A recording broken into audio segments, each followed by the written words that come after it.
G'day, my name's Steve and this is Reevesy's Workshops. Today we're going to go through the retesting of a boiler whose boiler certificate has expired. The first thing I'd like to point out to you is, although the procedure we go about testing boilers is pretty much the same, in different countries of the world there are different codes that we work to and slightly different testing procedures. So as I live in Western Australia, we use the Australian Miniature Boiler Safety Code. This one's for gauge 1, this one's for copper boilers. Here's an example of a boiler certificate that gets issued. And we'll flip over to retesting, and the wording's a little bit hard to follow, but it's basically saying we have to test the boiler at 1 1/4 times the working pressure. We need to check all the gauges, and after we do a hydraulic test, a steam test is required. My Blowfly, a 5-inch gauge locomotive, has come up for a retest. So the first thing that we do is I take the safety valves off the dome. I've got a connection here that's going to the hand pump. We fill the boiler with water, then I use the hand pump to bleed out any air, and then I blank off the second safety valve position with this plug. So now I will very carefully bring the boiler up to pressure. So 1 1/4 is 125 psi, and there you can see we're just sitting on that. I've just had to move inside because it's starting to rain. Not to worry, with the boiler pressure at 125 pounds, the next thing to do is check the tubes in the front tube plate, and I can see it is nice and dry. We can see a little bit of moisture. I'll just move the torch away a bit. There's a little bit of moisture there caused by the blower leaking slightly and dripping water. But the boiler itself is dry, and that's what we're looking for. Next thing we want to do is have a look inside the firebox. I've actually got the engine overhanging the stand so I can physically look up. But for the camera, we're just looking through the fire hole door. And you can see everything is dry. We can just see the side of the firebox there. There's no leaks, no sign of moisture. Same with the tubes, that's all dry as well. When I look at the engine from underneath, you can see the overhang here, so I can look underneath. Oh, you can't quite see. There, you can just see the bottom of the firebox there, and it's all dry. There are no water leaks anywhere. Next thing to check is the inner dome. Make sure that nothing's leaking there. And this particular one, it's been silver brazed on at the base here, and it has a flange fitting with a gland here. Well, I'm not sure if the camera is picking up. You can see a little bit of moisture where water's seeped out of the fittings. We do this hydraulic test for 20 minutes, and you can just see the whistle valve there is just sweeping slightly, and a little bit of a moisture has appeared. That's not a part of the boiler. That's not what we're actually testing. We're testing the boiler itself. So if any of these fittings have got slight weeps on them, it doesn't matter. What matters is the structural strength of the boiler and things like these screws are not going to let go, or that they're not leaking badly or anything like that. So apart from the little bit of moisture we see around here, we can tell the boiler's structurally sound. And I usually use air and blow it on here and blow the water away, and as long as it doesn't come back in any of these structural areas, then we know the boiler's safe and will pass its test. The next thing I want to do is check the throat plate and make sure there's no leaks there. Well, on a tank engine that's a bit hard to do. So I've had to look at the throat plate from the front of the engine here, as there's a gap between the side tanks and the boiler. I'm not sure if the camera's picking it up, but I can see the copper plate down the far end there, and I can see it's dry. There's no traces of any moisture. Let's go to the other side. Same thing again. I don't know if you can pick it up. I don't think it's picking it up, but it's dry and it's fit for use.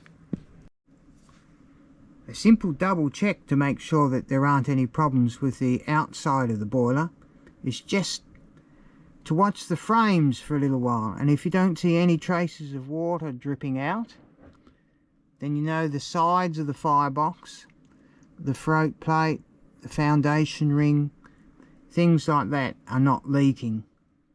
And as I showed before, let's see if we can get under here. You can see the bottom of the boiler is dry. So is the crown, the top of the firebox. So we have no major issues. So I've just let the pressure down very slowly here. You don't want to stress a boiler, so you don't pump them up very fast, and you reduce the pressure on them slowly as well. As I haven't seen any leaks anywhere, I know the boiler inspector will pass it and it's fit for use. So I'll pack it up in the car now, head off to the boiler inspector's place later in the week and get the test done. After that, we'll do a steam test. That again is done with the boiler inspector, but I'll bring the engine home and show you how it's done. For those of you that are not familiar with boilers, here's a diagram out of the boiler code of a boiler very similar to the one on Blowfly. So I'll go through what we did. So first of all, we looked at the front tube plate, which is this here. We're looking to see whether any of these tubes have been leaking, and whether this stay has been leaking, and whether any of the joints have been leaking. The next thing we did is we had a look at the firebox, and I had the camera facing through here, so it was shining on this part of the firebox here, and you could just see a little bit of the side as well. But what we're doing, each of these dashed squares represent stays. So what we're doing is we're having a look to see if any of the stays had been leaking. Also whether any of the joints had been leaking. If I just go over to this boiler here, this is more like the boiler on my engine, so we're checking to see whether there's been any leaks around here, whether there have been any leaks around here. After that, we then had a look underneath. So I tried to put the camera under here, which wasn't too successful, but basically I was looking up here so I can have a look at along the top here. I can look at each of the sides, and I can have a look at the foundation ring and make sure that it's not leaking there. This is an example of the type of stay that I've used on the Blowfly. So you have your firebox plate, you have your outer boiler plate, and it's silver brazed together with this copper bar. So we're looking for any leaks that have come out of here. Next thing we did is we had a look at the dome. This is actually the boiler drawing for a blowfly. And as I mentioned before, it has a flanged fitting on the top. It's been brazed at the bottom. So we're looking at this brazed joint first to make sure there's no leaks from there. Then we're having a look at the joint that's on the top here and making sure there's no leaks from there either. Then I tried to go under the boiler for you and show you the foundation ring, and make sure we had no leaks there. And we needed to have a look at the float plate to make sure there's no leaks there. So what I did is I looked at the engine from the front with the camera viewing in here, looking down onto that plate, and I don't think the camera was able to pick it up, but I could see that that plate was nice and dry. Then the last thing you do is you have a look at the bushes. These little things here. These contain the fittings. I've got one extra one up here which is not shown on the drawing. Then you've got the back head. It also has stays and these bushes, and you're checking all those to make sure there's no water leaks there either.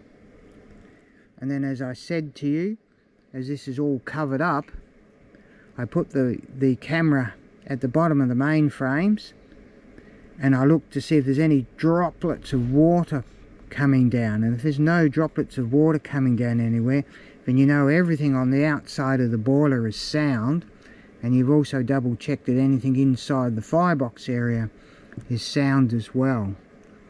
So now we know this boiler is safe to be used again, and it will pass an inspection. Now every boiler that's going to be used in front of the public or at clubs or what have you has to be registered and documented, and they're stamped with their own particular boiler number to tell them apart from others. This is the boiler number for the Blowfly, and you can see that it is been stamped on a separate piece of copper and put in a very clear place to read. You may be interested in knowing what type of pump I use for boiler tests. Well, this is it here. This is actually an LBSC doubled up pump, so it has a 1-inch bore, but basically to his design. To it I've attached this blue flexible hose which has a BSP fitting on it. I standardise on 1/4 BSP, and then you just make adapters for the model engineer threads in the bushes of engines. The pressure gauge has been calibrated against the boiler inspector's actual gauge, so I know whatever my pump reads is the same as what the boiler inspector's pump reads, so we know we're getting an accurate test. One of the other things I was doing when we did the hydraulic test was to compare the operation of the Blowfly's pressure gauge to that of the pump, to ensure that first of all the gauge is working, but secondly to ensure that it's reading accurately. And if you look closely at the opposite side of where the needle is pointing, you'll also see there's a red line marked against the maximum working pressure, and this is the line where the safety valves will lift. So I now know when I do the steam test that the gauge is working correctly and we can set the safety valves correctly. With the hydraulic test successfully passed, next stage is the steam test. So you can hear that the engine's in steam. Just show you my setup here.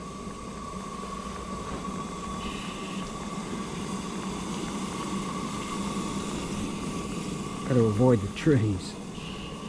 This is my water tank for the injector that I use when I'm driving the engine on the ground. So we have a full glass of water. I put as much coal as I possibly can in the fire, and we're just letting the engine very slowly come up to steam. Now for the boiler test, we need to have at least 2 reliable means of putting water in the boiler. This engine has 3. One is its axle pump, and this is the bypass valve for the axle pump. So when that's open, every time the wheels turn, the engine's pumping water into the boiler.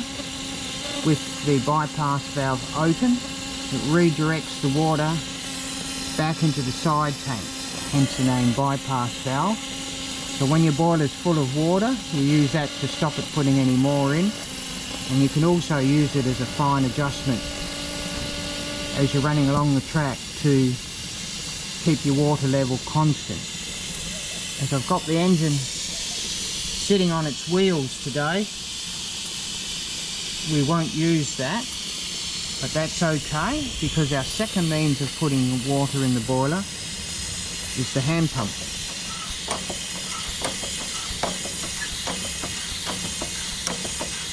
And that's working quite well. And the third way we can put water into the boiler is by using the injector. So that has a water feed going back to the tank, and I'll turn on the water. You can see the water's now dribbling out. So what is happening is water is coming down through this pipe. There's a series of cones in here where the steam from this pipe transfers its energy into the water and pushes it into this pipe that goes into the boiler. So I'll just start applying steam. You can see water start to rush out as the steam's pushing against it. And now the injector's done what's called picked up, and it's now feeding water into the boiler. So now we know we have 2 reliable means of putting water in the boiler. The next stage is to do the accumulation test, and that is where we watch what pressure the safety valves operate at, which in our case is 100 pounds per square inch, and then make sure the boiler pressure does not exceed 110 pounds per square inch while both safety valves are operating. It's a bit of a noisy experience, so I'll just show you what happens without any commentary. So I put as much coal into the firebox as I possibly can. We've got a full glass of water, so the boiler's very full of water. Pressure's steadily rising, so we turn the blower on full. Let's see what happens.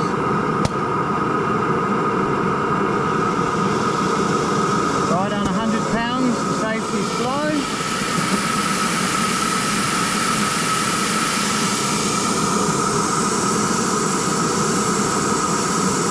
And we can see that the needle has stopped at 110 pounds, and it's holding at 110 pounds. This is exactly what we need.